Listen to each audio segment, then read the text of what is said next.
Na aula de hoje vamos falar sobre as 6 drogas mais anabólicas, mais precisamente essas 6 aqui. Se você só queria ver a lista, bom, você já pode ir embora. Agora, se você quer entender o porquê, por que essa lista, por que essa ordem, quais os prós e contras de cada uma delas, assiste a aula de hoje. Lembre-se, o mais importante de informação é saber o porquê. Caso contrário, você vai ter informação solta nas mãos. E uma informação sem contexto não possui valor. Então, se você quer aprender de verdade, assiste a aula de hoje.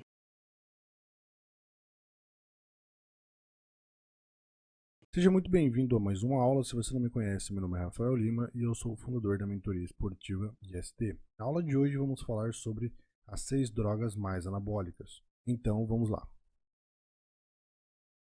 Mas antes, um aviso bem rápido. Acredito que seja importante esclarecer que esta lista fora criada baseada nos meus estudos pessoais e aplicações práticas. Sendo assim, não é um problema caso alguém acabe discordando. É apenas uma visão pessoal baseada nas minhas experiências. Dito isso, vamos lá. Bom, vamos começar pela boldenona. Boldenona, equipoise ou apenas Bold. É um esteroide da família da testosterona com uma forte ligação ao receptor AR. Boldenona também é disponível comercialmente como éster de um decilanato, também conhecida pelos nomes comerciais, como Equipoise, Equiforte, Equiboost, Ganabol, Equigan e Ultragan. Todos esses nomes aqui na tela, no final das contas, são boldenona. A diferença está na patente, e é por isso que elas recebem nomes diferentes. É um esteroide anabólico desenvolvido para a utilização veterinária, principalmente para o tratamento de cavalos debilitados, quando uma melhoria do peso, pelagem ou condição física geral é desejada. Bom, um decilanato de boldenona. É um esteroide com bom poder anabólico e com androgenicidade moderada. Seus efeitos podem ser comparados à DECA e à testosterona, embora não seja tão anabólica como essas últimas duas citadas. Além disso, por ser pouco androgênica, seus colaterais, mesmo em dosagens mais altas, são mais suaves que a testosterona. E quando eu digo colaterais, eu me refiro a, por exemplo, a acne, oleosidade, queda de cabelo, inibição do eixo HPT, conversão em DHT. A aromatização também é baixa, cerca de metade do que normalmente aconteceria com a testosterona. Retenção e ginecomastia costumam ser bem raros com esta droga. Sendo assim, por ser uma droga de meia vida longa, cerca de mais ou menos 12 dias, os ganhos com boldenona são lentos, mas de qualidade. É um hormônio altamente versátil e talvez um dos melhores construtores existentes entre os esteroides anabolizantes, juntamente com testosterona e androlona, mas nem tudo é perfeito. Uma das características marcantes da boldenona são seus colaterais de cunho psicológico. Assim como a trembolona, a boldenona carrega consigo a fama de ferrar a cabeça de todos, qualquer atleta que ousa se aventurar com ela. O fato é que esses colaterais, quando comparado com os colaterais da trembolona, são consideravelmente menores e mais fáceis de trabalhar. Importante ressaltar que os mais fáceis estão entre aspas. Continuando, boldenona também parece exercer um feedback negativo ao neurotransmissor GABA, enquanto a trembolona ela destrói o sistema nervoso central. O GABA é constantemente relacionado a quadros de ansiedade. Esses efeitos sobre o GABA podem ser mais ou menos agressivos, vai depender da sensibilidade do usuário em questão. Esses colaterais podem variar desde uma simples ansiedade até mesmo a quadros severos de depressão. Outro ponto negativo é que ela carrega consigo um éster extremamente longo, sua meia-vida de no mínimo 14 dias. Agora imagine alguém que decidiu usar boldenona e descobre no caminho o inferno psicológico. Então essa pessoa resolve parar o uso a fim de tentar resolver o problema.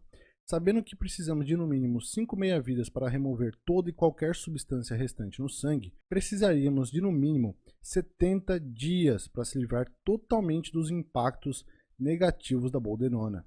Como podemos perceber, boldenona tem o seu bônus e o seu ônus, e não é tão simples de ser manuseada. E se tratando de colaterais de cunho psicológico, apesar de não muito conhecidos, não é um colateral tão fácil de se conviver e muito menos de ser solucionado. Ainda mais levando em consideração que ela demora tanto tempo para sair do organismo, se tratando de boldenona, é sempre bom pensar duas vezes. Continuando, agora vamos falar sobre nandrolona, é o nosso número 5. É o esteroide anabolizante mais seguro. Bom, seguro entre aspas, né? Seguro dentro do que é possível ser seguro nesse meio. Para a utilização depois da testosterona. mesmo em dosagens relativamente altas e por longos períodos. Estudos também mostram o impacto positivo da nandrolona sobre o conteúdo mineral ósseo. Ela também estimula a síntese de colágeno natural. Ela também proporciona uma manutenção e melhora das articulações. E normalmente quando as pessoas falam sobre nandrolona, elas sempre citam esse benefício que ela proporciona, como se fizesse apenas isso. Na verdade tem mais coisa, mas ela é mais conhecida por causa desse fator. E ela também aumenta a imunidade, entre outras coisas. Seus colaterais são relativamente mais suaves que os colaterais da testosterona, por exemplo. Isso pode ser um ponto positivo para indivíduos que são mais sensíveis a colaterais androgênicos, como queda de cabelo, acne ou oleosidade da pele, por exemplo.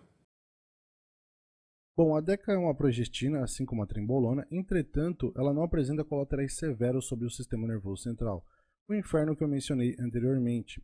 Porém, por ser uma progestina, ela acaba aumentando a prolactina, e por isso, em algum momento, é possível que a pessoa tenha que lidar com a ginecomastia. E é importante lembrar que o tratamento farmacológico de ginecomastia por prolactina é diferente da ginecomastia por E2. Outra característica é que usuários que fazem uso de DECA only, ou seja, utilizam apenas DECA dentro do ciclo, acabam enfrentando alguns problemas, alguns colaterais, como por exemplo, potência sexual ou dificuldade para manter uma ereção, por exemplo. E tudo indica que isso aconteça pelo fato de ela ser uma progestina, mas isso também gera muita controvérsia no meio dos usuários. Parece que é algo relativo e que depende muito de pessoa para pessoa. E por causa disso, uma forma segura encontrada pelos atletas para fazer a utilização e evitar esses problemas é, sempre que usarem nandrolona, usarem também testosterona em conjunto.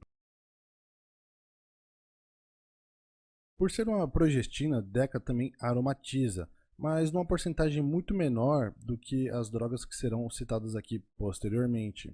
Ela também causa uma certa retenção hídrica, isso faz com que ela seja mais utilizada em protocolos de off-season. Ela também costuma funcionar muito bem em mulheres, melhor do que a própria boldenona, já que não tem uma interação negativa com o sistema nervoso central e, obviamente, com dosagens adequadas para esse público.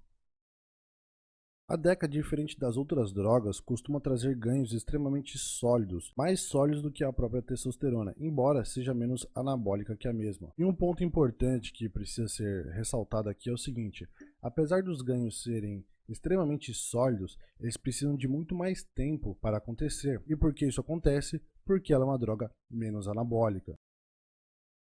E no nosso quarto lugar, nós temos a testosterona. É importante que eu lembre que o que estamos falando aqui são das drogas mais anabólicas e não do melhor custo-benefício ou do esteroide com melhor consistência no parâmetro de tempo. E é por isso que a testosterona se encontra no quarto lugar.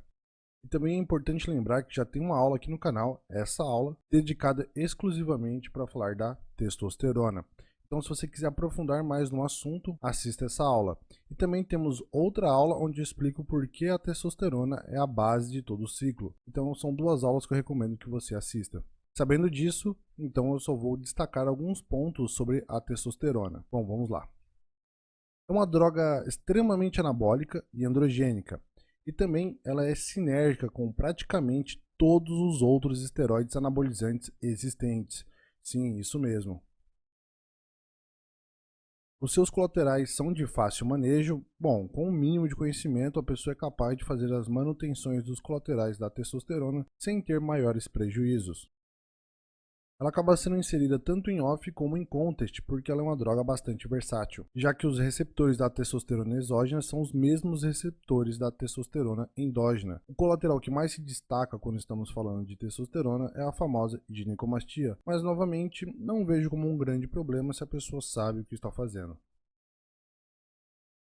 Testosterona tem várias vantagens, e a principal que mais se destaca é pelo fato dela não ser tóxica, ao menos é de longe a menor dentre todos os outros esteroides. Outro ponto que pode parecer confuso para algumas pessoas é que a testosterona está diretamente ligada à libido, e qualquer manipulação errada pode jogar a libido no chão e com uma certa dificuldade para controlar. Por isso é sempre importante se atentar à variação de dosagens e frequência de aplicações. Eu poderia falar muito mais coisas sobre a testosterona, mas como eu já disse, já tem outras aulas que você pode assistir e se aprofundar mais no assunto.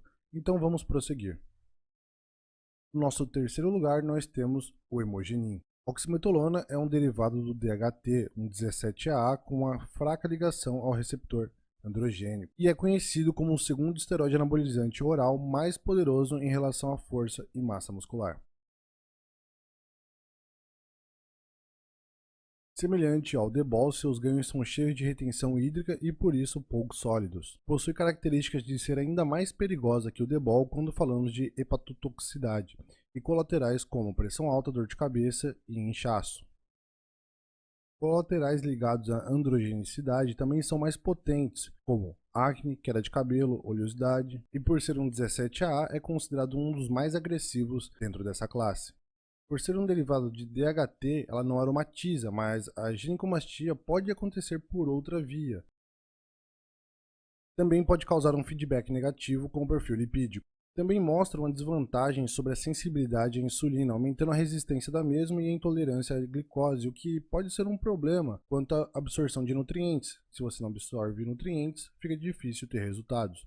O Imogenin também causa uma redução no SHBG, o que é vantajoso, já que assim faz com que se aumente a disponibilidade de andrógenos e testosterona livre. É uma droga que pode aprimorar os resultados se estiver nas mãos certas, já que é como se fosse um tanque de guerra que pode sair facilmente de controle e fazer um estrago. Com a sinergia adequada, pode ser um grande diferencial no resultado de um shaping off, por exemplo, mas nada impede que ela também acabe sendo usada em protocolos de contest. O combo e o contexto sempre serão o lado mais pesado da balança, e o conhecimento, é claro.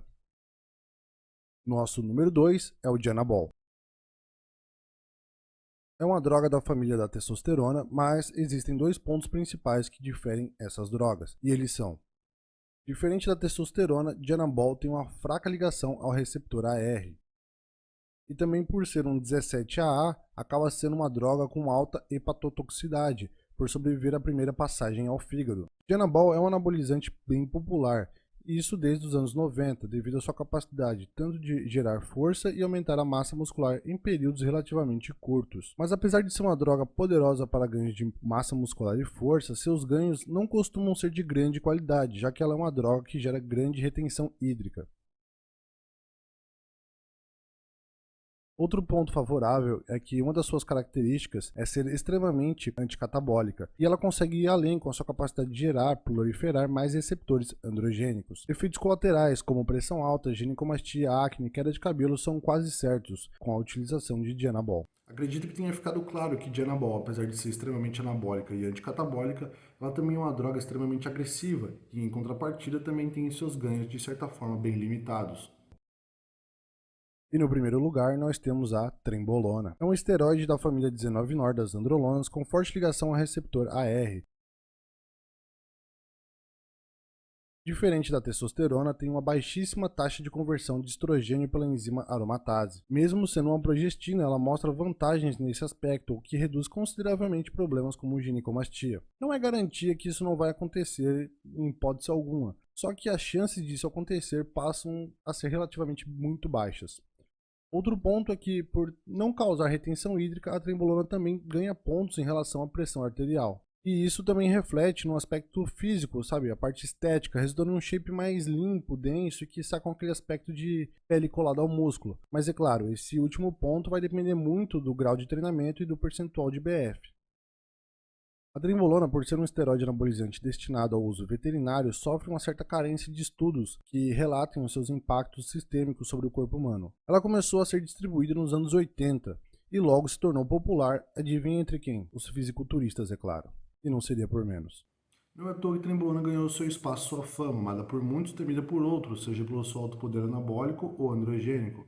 Trembolona pode ser facilmente considerado o esteroide anabolizante mais poderoso, não só pela sua capacidade de aumentar a massa muscular, mas também devido ao seu alto poder lipolítico e capacidade de aumentar a força. Mas o uso de Trembolona acabou sendo banalizado de certa forma, uma vez que as pessoas acabam acreditando que colaterais não existem ou que elas nunca vão ter que conviver com eles.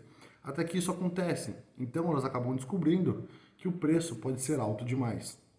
Infelizmente, não tem como falar de trembolona sem citar seus efeitos colaterais. É como eu sempre digo, apesar de ela ser extremamente anabólica, mais lipolítica, com a redução de efeitos colaterais ligados à estética, ela ainda está longe de ser uma droga perfeita. E por quê? porque seu impacto sobre o sistema nervoso central é tão grande que é impossível de ser utilizada com consistência em protocolos longos, às vezes até mesmo em protocolos curtos. Eu diria que ela é uma droga destinada a atletas de ponta, com um autocontrole muito grande e um poder aquisitivo maior. Porque lidar com colaterais como ansiedade, agitação, depressão, muitas pessoas subestimam depressão, mas esse é um colateral que é bem possível que aconteça, não só durante o uso, mas principalmente após o uso, e até mesmo insônia. Lidar com esses colaterais quando o orçamento já é muito limitado, deixa toda a situação ainda mais complicada. Reflita comigo por um instante. Não faz o menor sentido usar trembolona buscando resultados melhores se a pessoa acabar quebrando o psicológico, porque no meio do caminho ela vai acabar deixando de treinar, de comer, de fazer os seus cardios, porque fazer isso já não é fácil, e fazer isso com o psicológico quebrado e totalmente destruído é ainda mais complicado, para não dizer impossível. Bom, chegamos ao fim de mais uma aula e eu queria fazer um agradecimento a você e todos aqueles que vêm se inscrevendo no canal e deixando o seu like, por dois motivos. O primeiro é porque eu consigo saber se você está gostando da aula e, mais importante do que isso, saber se você está conseguindo entender o conteúdo.